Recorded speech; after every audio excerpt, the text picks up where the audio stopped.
Hello guys, ഇന്നത്തെ എൻ്റെ ഒരു പുതിയൊരു വീഡിയോയിലേക്ക് എല്ലാവർക്കും സ്വാഗതം. ഞാനിന്നൊരു മസാല ദോശയാണ് കേട്ടോ ഉണ്ടാക്കാൻ പോകുന്നത്. എനിക്ക് ഈ മസാല ദോശ വളരെ ഇഷ്ടമാണ്. ഞാൻ പുറത്തേക്കൊക്കെ പോവുകയാണെങ്കിൽ എപ്പോഴും ഓരോ മസാല ദോശയൊക്കെ കഴിച്ചിട്ടാണ് വരാറ്. അപ്പോൾ എൻ്റെ വീട്ടിലതൊന്ന് ഉണ്ടാക്കി നോക്കിയാലോ എന്ന് കരുതാറുണ്ട്. അപ്പോൾ ഇന്ന് അതിന് വേണ്ട സാധനങ്ങളെല്ലാം വീട്ടിലുണ്ടായിരുന്നു. അപ്പോൾ ഞാൻ മസാല ദോശ ഉണ്ടാക്കാൻ വേണ്ടി പോവാണ് കേട്ടോ. മസാല ദോശയിൽ പ്രധാനം നമ്മുടെ മസാല തന്നെയാണല്ലോ. ഞാൻ പലയിടത്തുനിന്നും മസാല ദോശ കഴിച്ചിട്ടുണ്ട്, പക്ഷേ ഒരിടത്തുനിന്നും ഒരേപോലെയുള്ള ടേസ്റ്റൊന്നും എനിക്ക് തോന്നിയിട്ടില്ല കേട്ടോ. അപ്പോൾ പലയിടത്തും പലതരത്തിലാണ് മസാല ദോശ ഉണ്ടാക്കുന്നത്. അപ്പോൾ അതുപോലെ ഞാൻ എൻ്റെ ഒരു ഐഡിയയിലാണ് ഞാൻ ഈ മസാല ദോശ ഉണ്ടാക്കുന്നത്. എത്രത്തോളം സക്സസ് ആവുമെന്ന് എനിക്കും അറിയില്ല, എന്നാലും ഞാൻ കഴിച്ചിട്ട് പറയാം കേട്ടോ എങ്ങനെയുണ്ടെന്ന്. അപ്പോൾ ഞാൻ 2 ഉരുളൻകിഴങ്ങ്, 4 സവാള എടുത്തിട്ടുണ്ട്, പക്ഷേ ഞാൻ 2 ഇടുന്നുള്ളൂ. പിന്നെ ക്യാരറ്റ്, ഇഞ്ചി, പച്ചമുളക്, വെളുത്തുള്ളി, ഇത്രയാണ് ഞാൻ എടുത്തിരിക്കുന്നത്. അപ്പോൾ ഞാൻ തൊലിയൊക്കെ കളഞ്ഞ് നന്നായിട്ട് കഴുകി വൃത്തിയാക്കി എടുത്തിട്ടുണ്ട്. ഇനി നമുക്കത് ഓരോന്നായിട്ട് അരിഞ്ഞെടുക്കാം. അങ്ങനെ നമ്മുടെ ഉരുളൻകിഴങ്ങ് അരിഞ്ഞ് കഴിഞ്ഞിട്ടുണ്ട്. ഇനി അടുത്തത് നമുക്ക് ക്യാരറ്റ് അരിയാം കേട്ടോ. ഈ ക്യാരറ്റ് ഞാൻ ചിലയിടങ്ങളിൽ മസാലയിൽ കാണാറില്ല. ചിലയിടത്ത് ക്യാരറ്റും ബീറ്റ്റൂട്ടും പിന്നെ ബീൻസും അങ്ങനെയുള്ളതൊക്കെ കണ്ടിട്ടുണ്ട്. അപ്പോൾ നമ്മുടെ അവിടെ അന്ന് ഞാൻ നോക്കിയപ്പോൾ 2 ക്യാരറ്റ് ഉണ്ടായിരുന്നു. അപ്പോൾ ഞാൻ അതുകൊണ്ട് ക്യാരറ്റ് ഇട്ടതാണ് കേട്ടോ. അപ്പോൾ നമ്മുടെ ക്യാരറ്റ് അരിഞ്ഞിട്ടുണ്ട്. ഇനി ഞാൻ 2 സവാളയാണ് അരിഞ്ഞെടുക്കുന്നത്. മുമ്പൊക്കെ ഈ സവാള അരിയുമ്പോൾ എൻ്റെ കണ്ണിൽ വെള്ളം വരുമായിരുന്നു. അപ്പോൾ പിന്നെ അത് അരിഞ്ഞ് ശീലമായി.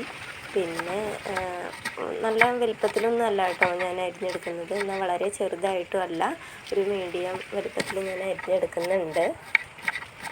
അങ്ങനെ നമ്മുടെ സവാള അരിഞ്ഞ് കഴിഞ്ഞു. ഇനി നമുക്ക് 2 ഇഞ്ചിയാണ്, ചെറിയ 2 കഷ്ണം ഇഞ്ചിയാണ് ഞാൻ എടുത്തിട്ടുള്ളത്. ഇഞ്ചി ഇതിൽ ഒഴിച്ചുകൂടാൻ പറ്റാത്ത ഒന്നാണ് കേട്ടോ. നല്ല മണത്തിനൊക്കെ നല്ലതാണ് ഇഞ്ചി.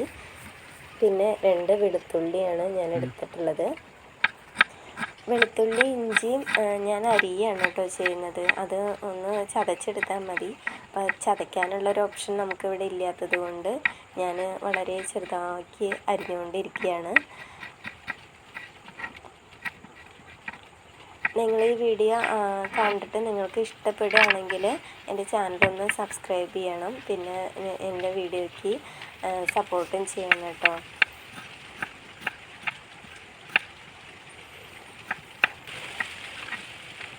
അങ്ങനെ വെളുത്തുള്ളിയും ഇഞ്ചിയും നമ്മുടെ അരിഞ്ഞ് കഴിഞ്ഞിട്ടുണ്ട്. ഇനി അടുത്തത് 4 പച്ചമുളകാണ് കേട്ടോ ഞാൻ അരിയാൻ പോകുന്നത്.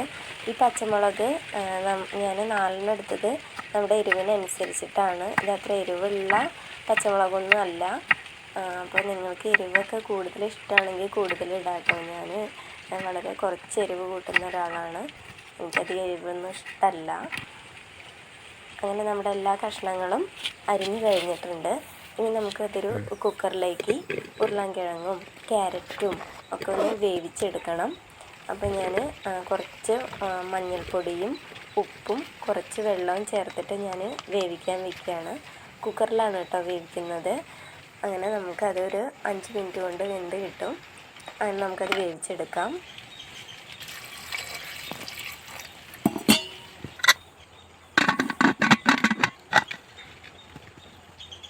മതി. അങ്ങനെ അത് വേവിച്ചെടുത്തിട്ടുണ്ട് കേട്ടോ ഞാൻ. ഇനി അതൊരു പാത്രത്തിലേക്ക് മാറ്റി കൊടുക്കുകയാണ്. നമ്മളിനി ഈ കഷ്ണങ്ങളൊക്കെ ഒന്ന് ഉടച്ചെടുക്കണം. ഇതിപ്പോൾ നന്നായിട്ട് വെന്ത് കിട്ടിയിട്ടുണ്ട്. ഇനി നന്നായിട്ട് നമുക്കൊന്ന് ഉടച്ച് കൊടുക്കാം കേട്ടോ.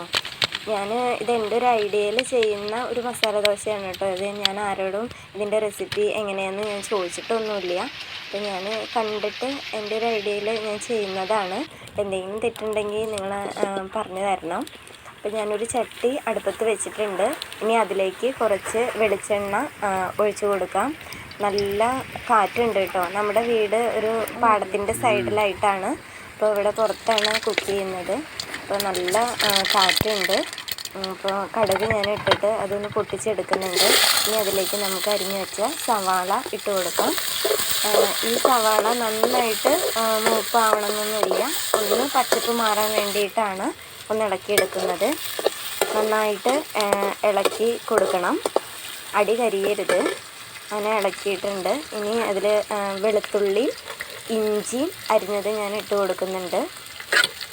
ഇനി അത് നമുക്ക് ഇളക്കി കൊടുക്കാം കേട്ടോ. ഇനി നമുക്ക് വേണമെങ്കിൽ ഇപ്പോൾ തന്നെ കുറച്ച് മഞ്ഞൾപ്പൊടി ചേർത്ത് കൊടുക്കാം. പക്ഷെ ഞാൻ ക്യാരറ്റിലും ഉരുളൻകിഴങ്ങും വേവിക്കുമ്പോൾ ഞാൻ മഞ്ഞൾപ്പൊടി അത്യാവശ്യം ഇട്ടിരുന്നു, അതുകൊണ്ട് ഞാൻ ഇടുന്നില്ല. പിന്നെ 2-3 കുരുമുളകും ചതച്ചിട്ട് കൊടുക്കുന്നുണ്ട് ഇതിലേക്ക്.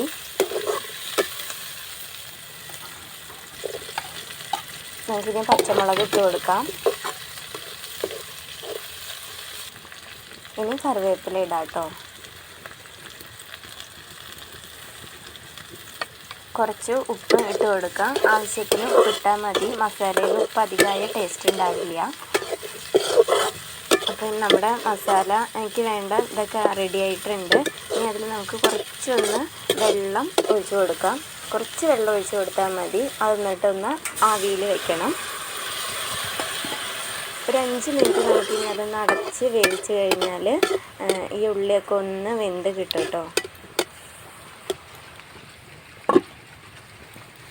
അങ്ങനെ ഞാനത് അടച്ച് വെച്ച് വേവിക്കുകയാണ്. ഒരു 5 മിനിറ്റിന് ശേഷം തുറന്ന് നോക്കിയപ്പോൾ ഉള്ളി നന്നായിട്ടൊക്കെ വെന്തിട്ടുണ്ട്. അപ്പോൾ ഇത്ര വെള്ളം മതി കേട്ടോ. നന്നായിട്ട് മസാലയിൽ വെള്ളമാവാൻ പാടില്ല. മസാല ദോശയ്ക്ക് ഉള്ളിൽ വയ്ക്കുമ്പോൾ ഒഴുകി പോകാനൊന്നും പാടില്ല.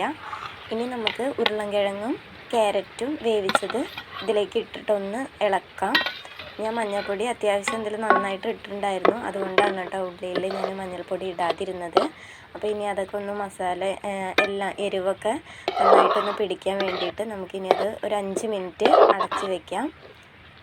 തീ വളരെ കുറവായിട്ടാണ് കേട്ടോ ഇപ്പോൾ കത്തിക്കുന്നത്, അല്ലെങ്കിൽ അടി കരിഞ്ഞാലോ.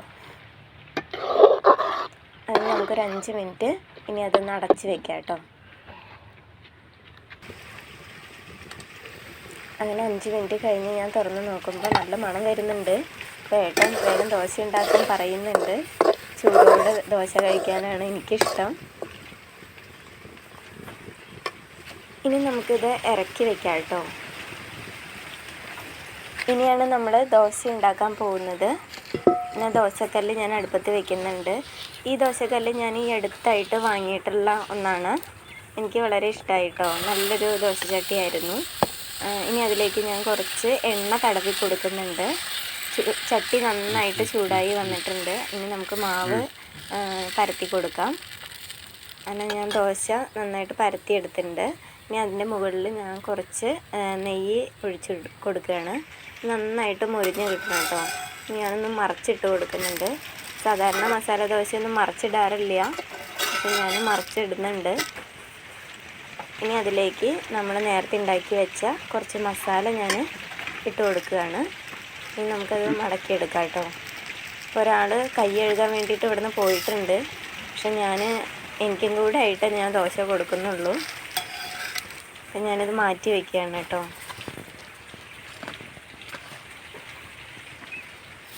അങ്ങനെ ഞാൻ എൻ്റെ എല്ലാ ദോശയും ഞാൻ ഉണ്ടാക്കിയെടുക്കുകയാണ്. അപ്പം നിങ്ങൾ ഈ വീഡിയോ കണ്ടിട്ട് നിങ്ങൾക്ക് ഇഷ്ടപ്പെടുകയാണെന്നുണ്ടെങ്കിൽ ഒരു ലൈക്ക് തരണേ. പിന്നെ ചാനൽ സബ്സ്ക്രൈബ് ചെയ്തിട്ടില്ല എന്നുണ്ടെങ്കിൽ ഒന്ന് സബ്സ്ക്രൈബ് ചെയ്യുക കേട്ടോ. അപ്പോൾ നമ്മുടെ ദോശ ഞാൻ കഴിച്ചപ്പോൾ നല്ല ടേസ്റ്റ് ഉണ്ട്. പേട്ടന് നല്ല ഇഷ്ടമായിട്ടുണ്ട്. അപ്പോൾ അങ്ങനെ എല്ലാം കഴിഞ്ഞു. ഇന്നത്തെ വീഡിയോ അത്രയേ ഉള്ളൂ കേട്ടോ.